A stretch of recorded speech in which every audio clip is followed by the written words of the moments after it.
അതെ, കോട്ടയം സ്റ്റൈൽ മീൻകറിയാണ് ഏറ്റവും നല്ല മീൻകറി എന്നാണ് പറയല്. പക്ഷെ നമ്മൾ സമ്മതിച്ചില്ല കേട്ടോ. ഇവിടെ തേങ്ങ അരച്ചും അരയ്ക്കാതെയും ഒക്കെ മീൻകറി ഉണ്ടാക്കാറുണ്ട്.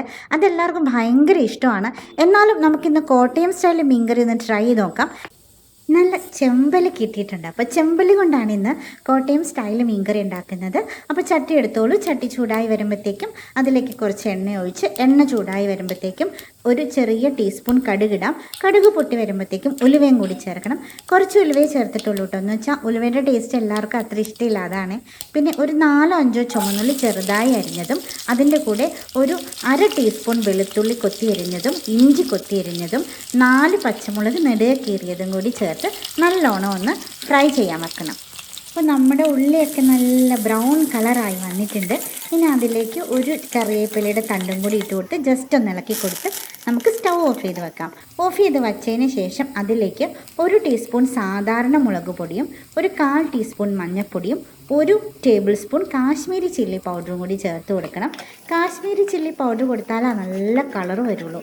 കളർ വന്നാലാണല്ലോ നമുക്ക് കഴിക്കാൻ ഒരു രസം ഉണ്ടാവുള്ളൂ. അതിലേക്ക് ആവശ്യത്തിന് വെള്ളം കൂടി ഒഴിച്ച് ഉപ്പും ഇട്ട് നേരത്തെ വെള്ളത്തിലിട്ട് വെച്ച കൊടംപുളി വെള്ളവും കൂടി ചേർത്ത് നമുക്കൊന്ന് തിളയ്ക്കാനായിട്ട് വയ്ക്കാം. കൊടംപുളിയും കൂടെ അതിനകത്തേക്ക് ഇടണം കേട്ടോ. അപ്പോൾ നമ്മുടെ ഫിഷ് കറിയുടെ ഗ്രേവി എല്ലാം നല്ല ഗുമുഗുമാന്ന് തിളച്ച് വന്നിട്ടുണ്ട്. ഇനി അതിലേക്ക് നമുക്ക് ഫിഷ് പീസസ് ഓരോന്നായിട്ട് ആഡ് ചെയ്ത് കൊടുക്കാം. ചെമ്പല്ലിയുടെ എല്ലാ പീസസും ഞാൻ ആഡ് ചെയ്തിട്ടുണ്ട് കേട്ടോ. മീൻസ് 1/2 കിലോ ചെമ്പല്ലി ആഡ് ചെയ്തിട്ടുണ്ട്.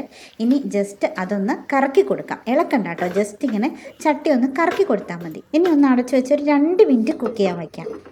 ഫിഷ് കറി തിളച്ച് വന്നിട്ടുണ്ട്. ഇനി ഇതിലേക്ക് ഒരു 1/2 ടീസ്പൂൺ പെപ്പർ പൗഡർ ആഡ് ചെയ്യാം. സാധാരണ ഇവിടെ മൂവാറ്റുപുഴ സൈഡിലൊക്കെ ഫിഷ് കറി വയ്ക്കുമ്പോൾ പെപ്പർ പൗഡർ ആഡ് ചെയ്യാറില്ല. പിന്നെ നമ്മൾ വെളുത്തുള്ളി ഇടാറില്ല കേട്ടോ. പക്ഷേ കോട്ടയം സ്റ്റൈൽ മീൻകറിയിൽ ഇത് രണ്ടും ഉണ്ട്. ഇനി നമുക്ക് കുറച്ച് നേരം കൂടി ഇത് കുക്ക് ചെയ്യാൻ വയ്ക്കാം. ഒരു 2 മിനിറ്റ്സും കൂടി വെച്ചാൽ മതി.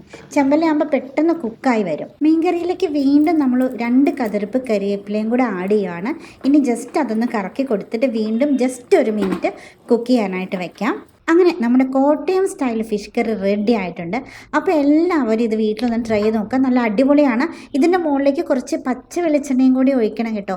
ഞാനത് എടുക്കാനായിട്ട് വിട്ടുപോയി. അപ്പോൾ എല്ലാവരും നല്ല ചൂട് ചോറിൻ്റെ കൂടെ ചൂട് മീൻകറിയൊക്കെ ഒഴിച്ച് കഴിക്കാൻ റെഡിയല്ലേ? വീഡിയോ ഇഷ്ടപ്പെട്ടാൽ സപ്പോർട്ട് ചെയ്യാൻ മറക്കല്ലേ. അടുത്ത വീഡിയോ ആയിട്ട് വീണ്ടും കാണാം.